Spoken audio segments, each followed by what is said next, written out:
biografía habitual en algún lugar de Europa Occidental a mediados de los años 70. Es un humorista gráfico especializado en la sátira de arquitectura y convertido en azote del Star System arquitectónico. Su obra se ha publicado en revistas como The Architectural Review, Aecus, Ivolo, Informa, Clog, Conditions, Harvard Design Magazine, Mass Context o Praxis. Ha sido expuesta en Portimao, Chicago y Londres. Desde 2013 colabora con la sección satírica Arquinoir en la revista Arquine. Su participación en Mextrópoli es posible gracias al apoyo de la Embajada de España en México. Demos la bienvenida a Klaus.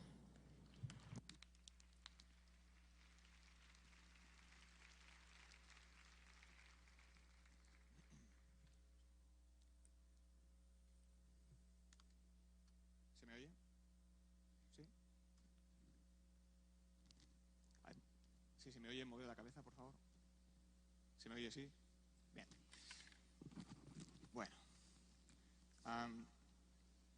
Lo primero de todo quería agradecer a Arquine por traerme aquí entre invitados tan ilustres y por la exposición que me han montado en colaboración con el Centro Cultural España. Y siempre tengo que decir, cuando hablo de estas cosas, que las 3 veces que he hablado de ellas, que me da un poco de pudor explicar mis caricaturas, porque al fin y al cabo estamos, por una parte, porque esto es como cuando uno explica un chiste, ¿no? Que si la primera vez no tuvo mucha gracia, la segunda ya lo asesinas. Y por otra parte, porque estamos hablando de una persona como yo que se esconde detrás de un seudónimo y desde la impunidad que da la web se dedica a hacer mofa de manera totalmente gratuita de gente mucho más importante y más exitosa, por supuesto, que yo. Así que voy a hacer un brevísimo repaso de algunos de los temas que he tratado en los casi ya 10 años que llevo dedicándome a fustigar la Star System y luego, con su permiso, volveré a encerrarme al backstage. Bien, la primera pregunta es, ¿y por qué el cómic, ¿no? ¿Por qué me interesa el cómic? Bueno, en mi caso, porque yo accedo a la arquitectura desde el cómic. Yo vengo de una época, que algunos aquí recordarán, en la que si se te dan bien las matemáticas y también el dibujo, estabas en cierto modo abocado a estudiar arquitectura. Y lo cierto es que en el momento en el que tenía que tomar esta decisión, que luego te condena de por vida, había descubierto el cómic franco-belga, no el juvenil, que ya lo conocía desde niño, sino el más intelectualizado, ¿no? El de las nuevas generaciones formadas por Mobius, ¿no? Por ejemplo, que habían comenzado a introducir sus propias inquietudes intelectuales en sus historias dibujadas. Y en el caso de una generación más joven, pues formada, por ejemplo, por François Schouten, que estamos viendo aquí, o Andreas Martens, una de esas inquietudes fundamentales eran la arquitectura, las arquitecturas dibujadas. Y estas fantásticas arquitecturas dibujadas, ¿no? En las que el dibujante se ponía el gorro de diseñador y soñaba complejísimos mundos arquitectónicos, pues fueron, digamos, mi introducción hacia la arquitectura. Y cuando yo veía estas imágenes, pues me cosquilleaban las yemas de los dedos con ganas de dibujar, ¿no? Así que pensé, bueno, pues una carrera en la que pueda aprender a dibujar así, quizá no sea mala, si puedo dibujar estas cosas profesionalmente. Así que opté por la arquitectura, que es una carrera poco exigente, compatible con esas cosas que tiene la vida, ¿no? Como dormir por las noches. Y claro, una vez que entras, pues ya no hay escapatoria. Así que ya sabéis, bueno, los que seáis arquitectos, ya sabéis que la arquitectura es como uno de estos perros pequeños que te muerde la pierna y no te suelta nunca jamás. De manera que cuando te entra el veneno de la arquitectura, pues no puedes escaparte de ella, ¿no? Pero en mi caso, ¿no? Mis diseños, esto me da mucha vergüenza, mis diseños siempre tendían a ser excusas que me permiten hacer buenos dibujos de ellas, ¿no? Generalmente solía, cuando ejercía proyectos muy torturados, ¿no? Con espacios muy enrevesados. No es que esto sea un buen ejemplo, pero es que es lo único que tenía en mi disco duro, que me permitieran realizar dibujos muy complejos, ¿no? Y pues tuve la suerte de que mis profesores confundieron complicado con interesante y así conseguí más o menos abrirme camino durante la carrera. Y luego ya más adelante, esto se extendió a mis primeros años de vida profesional, en que conseguí embaucar de manera pues, bastante parecida a mis empleadores, pero en la parte de atrás de mi cabeza siempre seguía pulsando el interés por el cómic. ¿Y qué es lo que haces cuando tienes estos traumas no resueltos de la infancia? Una es ir a terapia, esto es muy caro.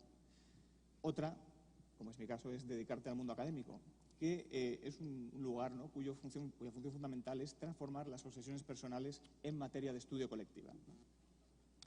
Así que decidí acabar con estos demonios interiores, dedicándome, si no a realizar, sí por lo menos a estudiar esto que me fascinaba y transformar esta obsesión en una tesis doctoral, que es lo que haces, ¿no? Y entonces, pues una tesis doctoral, por supuesto, bastante obsesiva, que me permitió seguir rebuscando en todas estas imágenes, vaciando decenas de miles de cómics, literalmente, ¿no? Extrayéndolas, clasificándolas, y uno podría pensar, ¿no? Un momento en que la presenté finalmente, y uno podría pensar que llegados a este punto, ¿no? Que yo había alcanzado un punto de equilibrio, ¿no? Ya me había librado de estos demonios interiores y ya podía continuar con mi vida de arquitecto normal, digamos, ¿no? Pues no, nada más lejos de la realidad. ¿Por qué? Pues porque en el proceso de fabricar esta investigación pues no dejé de encontrar más y más imágenes fascinantes que ahora no solo apreciaba como aficionado al dibujo y al cómic, sino también como arquitecto, ¿no? Como por ejemplo esta imagen de la izquierda, ¿no? Que perfectamente podría provenir de la arquitectura búnker de Paul Virilio.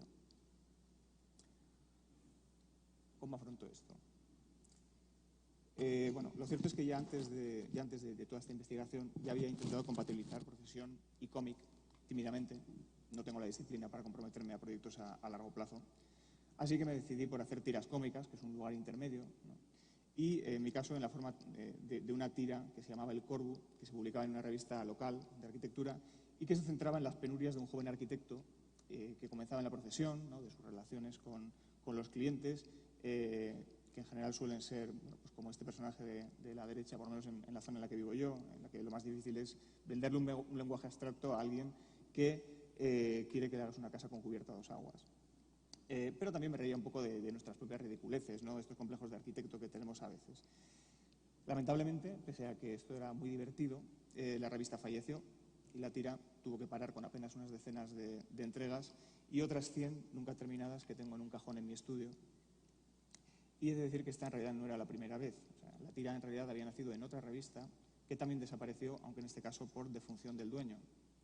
Así que, después de asesinar 2 revistas, decidí, por una parte, guardar a Klaus en un cajón y por otra, por si acaso, cambiar de país e irme a Estados Unidos. Así que recalé en el GSD y ya este sí que fue el punto de no retorno, porque el GSD, para la gente que lo conozca, que haya estudiado allí o que haya pasado un tiempo allí, sabrá que es un ecosistema fabuloso, ¿no? Es una destilación perfecta del mundo de la arquitectura, ¿no? Un quién es quién también del mundo de la arquitectura, por el que se pasean todas estas personalidades con sus tics, con sus egos, ¿no? Pues un día Peter Eisenman insulta a Jeff Kipnis, otro día pues un conocido premio Pritzker te empuja en las escaleras para poder pasar. Y esto lleva a situaciones de exquisita comicidad. De hecho, llevaba ya varios años allí cuando un día, en una conferencia de Ben Van Berkel, que digamos que evolucionó en una discusión bastante surrealista con Preston Scott Cohen, de esas en las que la gente se mira con incredulidad, ¿no? Diciendo, ¿pero esto está pasando? Sí, sí que está pasando. ¿Pero en serio? Que sí, que sí. Y entonces dije, bueno, esto yo no puedo más, esto lo tengo que dibujar. Lo dibujé, lo circulé. A la gente en general pareció que le hacía bastante gracia y como no hay nada que me guste más que me hagan caso, continué por ese camino y me dediqué pues, a hacer una crónica de los eventos del GSD, de sus personajes, ¿no? Como Jeff Kipnis, que es un crítico al que los arquitectos tienen mucho miedo, o también, por ejemplo, de sus metodologías de trabajo, ¿no? Esta es la casa de Preston Scott Cohen en Ordos, ¿no? Que son estos procesos que cuando los contamos siempre pues, embellecemos un poco la realidad, ¿no? Que en realidad suele ser bastante más pedestre. Bueno, y en general todo lo que pasaba en y alrededor de la Escuela de Diseño de Harvard, ¿no? En esta época, por ejemplo, Moss Architects, que estuvieron aquí recientemente, habían ganado el premio para el MoMA PS1 y tuvieron que aguantar esto durante un buen rato. ¿Por qué? Bueno, pues porque en mi caso me suele ocurrir que las ideas me parece que surgen en racimos, ¿no? A veces es muy difícil tener una idea, sobre todo si es buena, pero es mucho más fácil tener 4 ideas, por ejemplo, 4 ideas similares que puedes desarrollar de maneras paralelas, ¿no? Y esto fue el caso, ¿no? Y el pobre Michael Meredith, con lo majo que es, pues tuvo que sufrirlo durante varias tiras. Y por supuesto, hubo un día, ¿no? Un punto de no retorno, que fue el momento en el que Dios vino a dar una conferencia a la escuela. Y una conferencia de estas que, si habéis estado en alguna, ya sabéis cómo son, ¿no? Que tú piensas, yo aquí debe haber algo que no estoy entendiendo, debe haber un significado más profundo que no...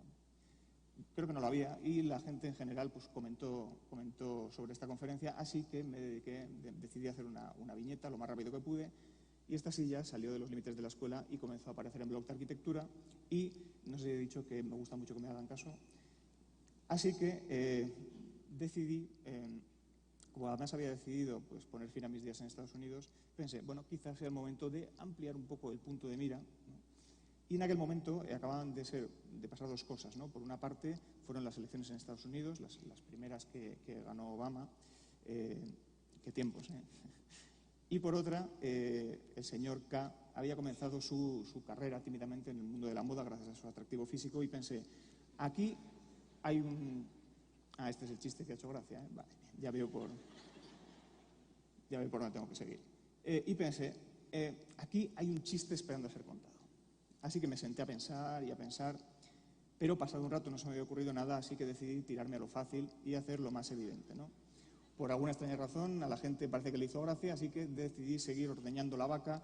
Y, bueno, esto es que es una cosa que una vez que empiezas, es que no puedes parar, es muy adictivo. O sea, de hecho, yo podría tirarme así años y años, ¿no? Pero me fui de Estados Unidos y entonces decidí abrir el blog y encaminarme hacia la sátira de arquitectura, ¿no? El humor gráfico. Esto alguien una vez lo definió como caricaturas políticas, pero para arquitectos, ¿no? Entonces empecé a hacer series sobre el Pritzker, ¿no?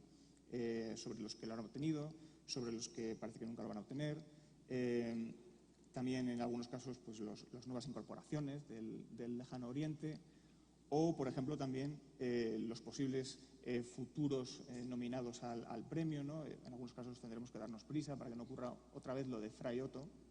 Y luego muchas otras cosas, ¿no? Pues por ejemplo un poco de Peter Eisenman, que siempre está bien, es uno de mis terrores favoritos.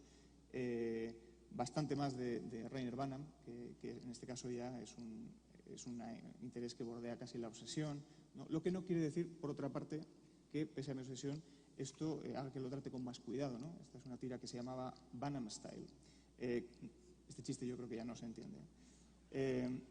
Y por esta época, además, me acuerdo que hice una entrevista a Mary Banham y no le enseñé la caricatura. No tengo muy claro qué es lo que habría opinado. Y luego también, por supuesto, pues mis opiniones sobre la profesión, ¿no? Esta profesión que te llama y luego te destroza, o sobre las sutiles diferencias, ¿no? Entre lo que los arquitectos dicen o creen, ¿no? Que hacen, lo que realmente hacen y lo que la gente percibe que hacen. Y bueno, en fin, Bruno Latour, todas mis obsesiones personales y arquitectónicas, porque al fin y al cabo esto es algo que era un chiste privado. Esto es algo que yo hacía para mí mismo, lo subía a internet y bueno, quizá alguien lo leía, ¿no? Pero en realidad era algo que no tenía mucho más recorrido que aquello, ¿no? Pero lo que ocurre cuando te dedicas a algo que es un nicho dentro de otro nicho es que al final la gente te acaba llamando. No por la calidad de lo que haces, esto quiero dejarlo muy claro, sino porque no hay nadie más. Así que esto, que era un fenómeno exclusivamente ligado a la web, ¿no? Que yo producía sin un objetivo claro y sin mucha más ambición, bueno, uno siempre espera, ¿no? que la gente lo lea, pero esperanzas tenía más bien pocas, comenzó a pasar al papel, ¿no? Se tradujo en encargos concretos, ¿no? Como por ejemplo el del New City Reader, que fue un periódico performance que crearon Cassis Barnellis y Joseph Grima, el antiguo editor de Domus, para la exposición The Last Newspaper, que tuvo lugar en el New Museum de Nueva York. Así que cada semana se reunían en las instalaciones del museo y sacaban un número. El primero se llamaba editorial, el segundo noticias internacionales, el tercero información meteorológica, el cuarto, de manera que cada una de las entregas era un periódico completo y cuando las juntabas todas, pues acababas obteniendo una especie de metaperiódico. Y como no conocían a nadie más, y sobre todo como no conocían a nadie más que lo hiciera gratis, me encargaron que hiciera las ilustraciones editoriales, ¿no? Y me dieron unas instrucciones muy claras. Me dijeron que sean muy sencillos, ¿no? Que vayan muy al grano, tienen que ser muy directos y muy fáciles de comprender, algo así como las ilustraciones del New Yorker. ¿Te parece bien? Y yo dije, sí, es mi respuesta para todo. Claro, por supuesto. Lo has entendido, ¿verdad? Sí, sí. Y a partir de entonces empecé a hacer unas ilustraciones lo más complicadas que pude, bastante incomprensibles, ¿no? Más que cualquiera que hubiese hecho hasta la fecha, ¿no? Yo es que me imagino sus caras cuando recibían las viñetas pensando, pero no dijo que lo había entendido. Bueno. En fin, bueno, pero como no tenían otra opción, pues al final fueron publicadas íntegramente.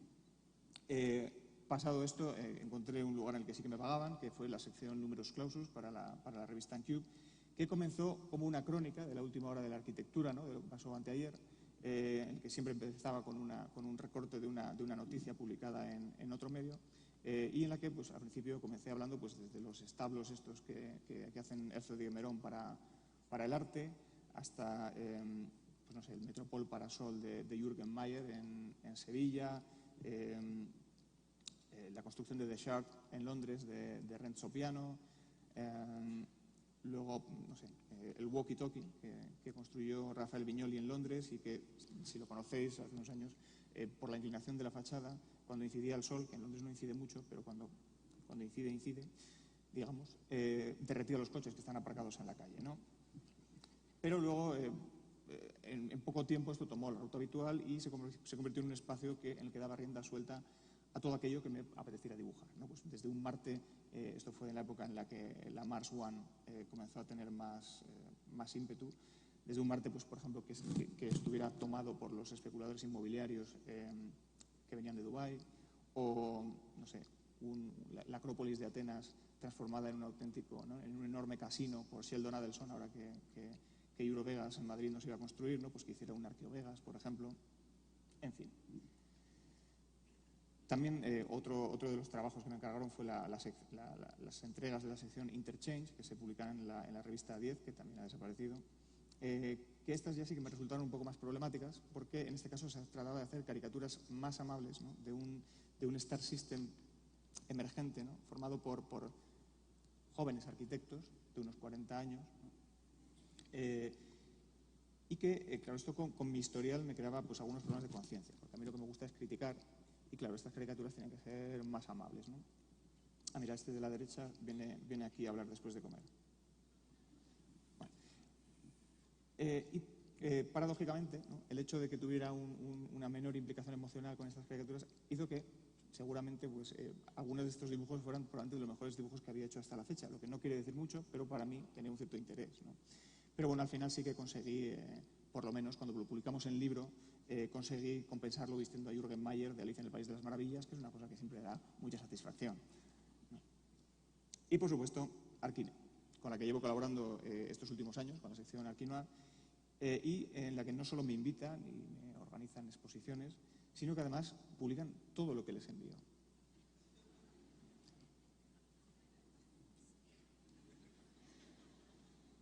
Por ejemplo, pues, un cómic sobre la Walking City de Ron Herron, en la que Peter Cook entra a la ciudad y destroza Londres, ¿no? O un edificio con forma de gigantesca, o sea, con una forma muy particular, digamos. Esta era una viñeta que acompañaba además un texto titulado Sobre el mercado del arte, ¿no? Esto se supone que era la inauguración de un museo, ¿no? Entonces veis aquí abajo cómo están cargando las obras para la exposición. Y que hace poco un alumno de Nebraska me dijo, oh, this is the Puppenheim. No sé si se entiende. Así que, ¿por qué alguien que invierte unos años estudiando una carrera difícil, ¿no?, como arquitectura, o incluso ejerce durante un tiempo, por qué se dedica, ¿no?, a este tema? O incluso, de una manera más general, ¿por qué hacer sátira de arquitectura? Pues por una parte, yo creo que por una sencilla cuestión de higiene mental. O sea, la arquitectura es una disciplina apasionante, no lo voy a negar, me fascina la arquitectura. Los arquitectos también son interesantes a veces, tienen sus momentos, pero tanto la arquitectura como los arquitectos tienen también sus excesos. Y los arquitectos más, porque al final nos movemos en un ecosistema bastante cerrado y creo que es simplemente necesario mirarnos a nosotros mismos y criticarnos. Pero en lugar de hacerlo de la manera agria, ¿no?, que hacemos a menudo los arquitectos, porque no hay nada que nos guste más a los arquitectos que encumbrar a nuestros ídolos, salvo, claro está, cuando llega la hora de derrumbarlos. Esto sí que nos chifla. Entonces, en lugar de ello, ¿por qué no hacerlo con humor, ¿no? ¿Por qué no reírnos de nuestros tics o de nuestras ridiculeces, ¿no?, o de nuestros errores, ¿no? Dicen que el humor es un arma de seducción masiva. Desde luego, si lo es, yo no lo he experimentado. Pero lo que sí que es un medio para poner el dedo en la llaga, ¿no?, de los problemas, discutirlos y, en cierto modo, aceptar que existen, sin la gravedad habitual que generalmente esto conlleva. Y también para mí, porque en el fondo resulta una cierta vuelta al origen, ¿no? Mi amor por la arquitectura surgió con la arquitectura dibujada y narrada, y mis viñetas me dan la oportunidad de hacer precisamente eso que tanto me emociona, que es dibujar arquitectura. Y aún más, me permiten también ejercitar mis músculos de arquitecto, en cierto modo, ¿no? O sea, esa necesidad que tenemos de diseñar, de jugar con la forma edificada, en un entorno mucho más libre, mucho menos comprometido, lo que para mí es una ventaja. Porque diseñar y construir arquitectura es en general un proceso bastante arduo, duro, lleno de compromisos, en el mejor de los casos, lleno de frustraciones en la mayoría. Pero, sin embargo, diseñar arquitecturas de papel, ¿no?, absurdas, imposibles, estrafalarias, da lo mismo. Esto es todo diversión, es todo ganancia, ¿no?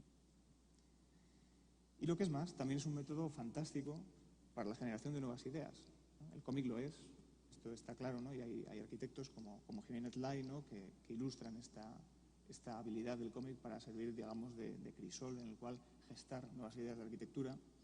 Él, cuando se lo preguntas, lo niega, pero yo no puedo evitar que en esta historia que se llama Sociopaths, en la cual cuenta una historia, ¿no?, y va redibujando y reinventando una casa a medida que avanza la historia, no puedo evitar pensar que esto tiene algo que ver luego con las morfologías que utiliza en sus proyectos construidos, ¿no?, como el de Coachella. En mi caso, bueno, yo no hago exactamente cómic, o al menos solo lo hago muy de vez en cuando y en un formato, digamos, muy reducido, porque no tengo la disciplina necesaria. Pero sí que entiendo las posibilidades que tiene el medio para la ruptura, por ejemplo, del espacio euclídeo, ¿no?, como en la imagen de la izquierda. También puedo jugar un poco a hacer lo que hace Jiménez un rato, ¿no?, a caricaturizar sus procesos y a él mismo, pero me resulta demasiado cansado. Sin embargo, precisamente en una conversación con Jiménez hablamos del poder de la copia, ¿no?, y sobre todo del poder de la mala copia.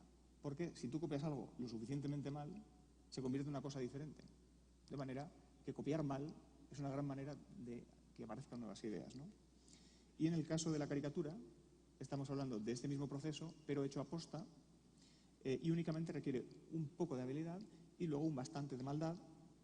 Y fijaos, por ejemplo, otra vez en Rem, ¿no?, que hizo una caricatura de la Ville Savoye, la construyó en París y tampoco le ha ido tan mal, ¿no?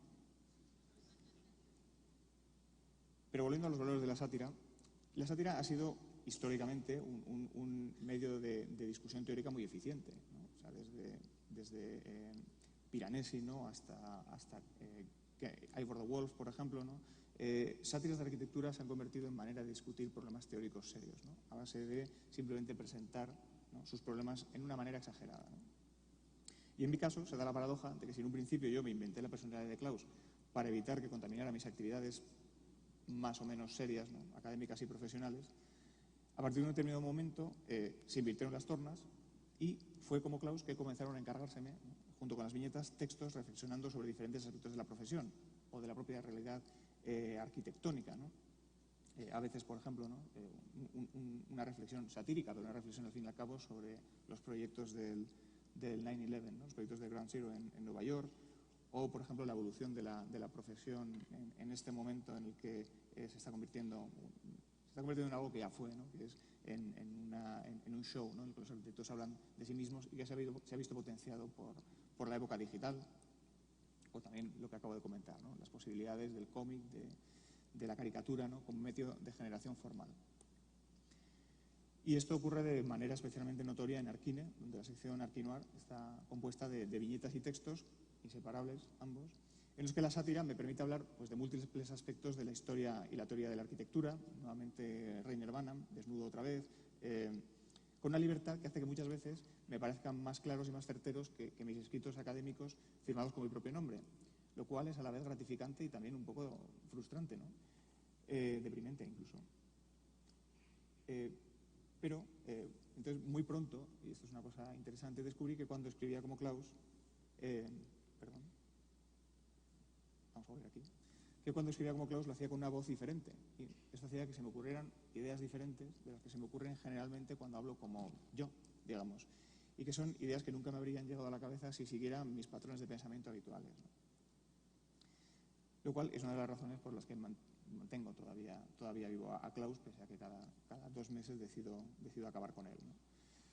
Y luego, por último, ¿no?, y en mi caso particular, que tengo una vida de monje copista, representa un valor añadido, y es que gracias a la amabilidad de la gente que por alguna razón que no logro entender se ofrece a mostrar mi trabajo y montar exposiciones que desde luego no saldrían adelante si fuera por mi ímpetu personal, me permite salir de esta recluida vida de dibujante y profesor de arquitectura clásica y, pues, viajar, pues, por diferentes lugares, como por ejemplo, pues, Portugal, ¿no?, ya veis, siempre lo mismo, Portugal, Chicago, y aquí esto viene de la mano voy a aprovechar para hacer publicidad de Iker Hill y Más Context, su revista, que es uno de los animadores socioculturales de Chicago y que es el encargado de apuntarme siempre estas pequeñas muestras en diferentes lugares, ¿no? O, por ejemplo, hace poco también en Nápoles, donde conocí a algunos de los autores de los que hablaba en un principio, y finalmente también en Ciudad de México, en esta exposición que ha organizado Arquine en colaboración con el Centro Cultural España